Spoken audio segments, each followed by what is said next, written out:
শনির প্রকোপ এড়াতে ও সৌভাগ্য ফিরে পেতে শনিবারে কি করা উচিত?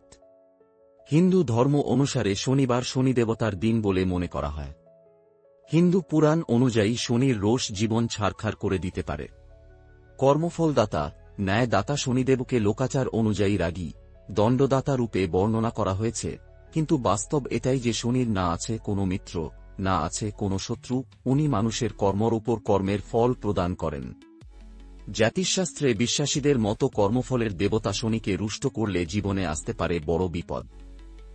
যদি শনির ছায়া আপনার রাশিতে থাকে তবে আপনার কোনো কাজই সম্পূর্ণ হবে না। সমস্ত কাজ খারাপ হতে শুরু করবে। শনিবারে কোনো লোহার জিনিস কিনবেন না, এতে শুভ ফল নাও আসতে পারে। প্রতি শনিবার ব্রত রাখতে পারেন। নীল ফুল দ্বারা শনির পূজা করুন।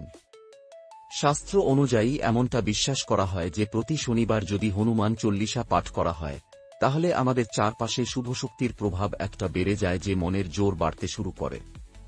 সূর্যাস্তের সময় হনুমানের পুজো করুন। তিলের তেল, সিঁদুর ও নীল ফুল দিয়ে আরাধনা করতে হবে। শনির অশুভ দৃষ্টি থেকে ভক্তদের বাঁচান বজরংবলী। ফলে জীবন পথে চলতে যতই বাধা আসুক না কেন তা এড়িয়ে সামনের দিকে এগিয়ে যেতে কোনো কষ্টই হয় না। প্রতি শনিবার সকালবেলা স্নান সেরে হনুমান চল্লিশা পাঠ করা প্রয়োজন।